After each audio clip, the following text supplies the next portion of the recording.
एक रैपर का rap viral हो रहा है सोशल मीडिया प्लेटफॉर्म एक्स पर। कोई कह रहा है क्या लिरिक्स है यार, कोई कह रहा है कितना रेवोल्यूशनरी टोन है। यार ये रोड अच्छी नहीं है, पाकिस्तान चले जाओ यार, स्टूडेंट्स रोड पे हैं, एंटी नेशनल। पर असली कहानी कुछ और ही है। सोशल मीडिया प्लेटफॉर्म एक्स पर हैंडल अंकित मयंक ने रैप डालते हुए कहा कि अब भारत के जेनजी संगीत का इस्तेमाल कर रहे हैं, वो भी इस तानाशाही शासन के खिलाफ अपनी आवाज उठाने और सच्चाई उजागर करने के लिए। एक जोशीला रैप सॉन्ग जिसे जरूर शेयर करना चाहिए। आने वाले वक्त वाकई दिलचस्प होने वाला है। पर दोस्तों, देखा जाए तो ये कोई ऑर्गेनिक यूथ मूवमेंट नहीं है। दरअसल Congress ecosystem rappers, NGO activist और सोशल मीडिया इन्फ्लुएंसर्स को हायर करके नैरेटिव सेट करती है और सबली ये दिखाती है कि जेन ज़ी सत्ता विरोध में खड़ा है। साथ ही ये सब कंटेंट कांग्रेस के लिए पॉलिटिकल मैसेजिंग का काम करती है, जिसका असली मकसद एग्जिस्टिंग सरकार की क्रेडिबिलिटी गिराना और परसेप्शन कंट्रोल करना है। अब यहीं पर कहानी दिलचस्प हो जाती है। ऐसे में इसलिए कह रही हूँ क्योंकि ठीक ऐसे ही बयान कुछ वक्त पहले कांग्रेस नेता राहुल गांधी ने भी दिए थे, जब उन्होंने ट्वीट करके कहा था कि भारत की जेन ज़ी हमारे लोकतंत्र के साथ खड़ी है। और वो ट्वीट आया था ठीक उस समय के बाद जब नेपाल में जेन ज़ी लेड प्रोटेस्ट सुर्खियों में थे। अब सवाल ये उठता है, क्या ये सिर्फ एक इत्तेफाक है या फिर एक बड़ा प्लान्ड नैरेटिव जहां रैप, सोशल मीडिया पोस्ट और पॉलिटिकल मैसेजिंग सब एक ही दिशा में धकेले जा रहे हैं। दोस्तों, आपको बता दूं एक बार फिर, कांग्रेस का इकोसिस्टम फिर से एक रैप के थ्रू ये दिखा रहा है कि जेन ज़ी कांग्रेस को सपोर्ट करते हैं, लेकिन असली तस्वीर कुछ और ही है। ये जो रैपर का गाना वायरल हो रहा है ये कुछ नहीं है, बल्कि ये कांग्रेस का पेड प्रमोशन है। ये दिखाया जा रहा है कि युवा नेचुरली कांग्रेस के साथ है, लेकिन असल में ये एक क्यूरेटेड मार्केटिंग स्टंट है।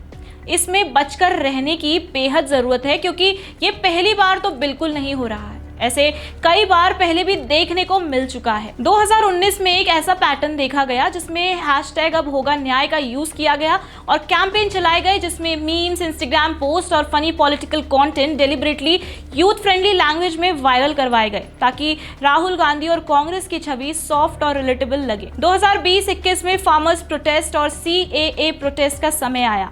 अब कांग्रेस ने कैंपस लेवल इन्फ्लुएंसर्स और ऑनलाइन मीम्स का इस्तेमाल करके जेन ज़ी में रेबल कल्चर और प्रोटेस्ट स्कूल नैरेटिव बिल्ड किया। यूनिवर्सिटीज और कॉलेजेस में स्टूडेंट लीडर्स को मोबिलाइज किया गया। ओपन माइक्स और ऑनलाइन ग्रुप्स में एंटी गवर्नमेंट सेंटिमेंट सबटली स्प्रेड करते हुए नजर आते थे।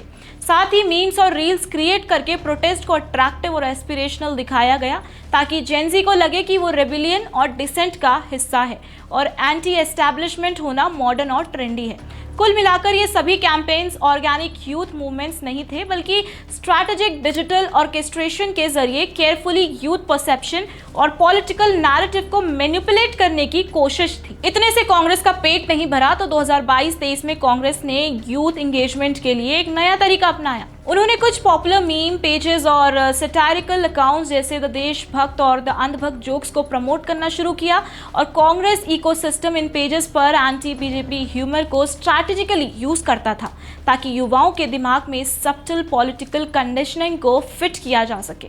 जो कांग्रेस इकोसिस्टम मीम बनाते थे भले ही फनी लगते थे, लेकिन पीछे का मकसद एक पॉलिटिकल नैरेटिव पुश करना था कि युवा बीजेपी के खिलाफ है और युवा पीढ़ी कांग्रेस के सपोर्ट में है। यही स्ट्रैटेजी 2024 इलेक्शंस के दौरान और भी विजिबल हुई, जब भारत जोड़ो यात्रा के दौरान राहुल गांधी को एक यूथ आइकन के रूप में रिब्रांड किया गया। इसके लिए gym videos, dog videos, casual question and answer session जैसे क्यूरेटेड कंटेंट क्रिएट किए गए, ताकि युवाओं के बीच वह रिलेटेबल और ज्यादा कूल लगे। और अब इस टैक्टिक का नया रूप सामने आया है। रैपर्स और स्ट्रीट आर्टिस्ट के माध्यम से रेबिलियन और एंटी एस्टैब्लिशमेंट सेंटिमेंट को एम्पलीफाई किया जा रहा है।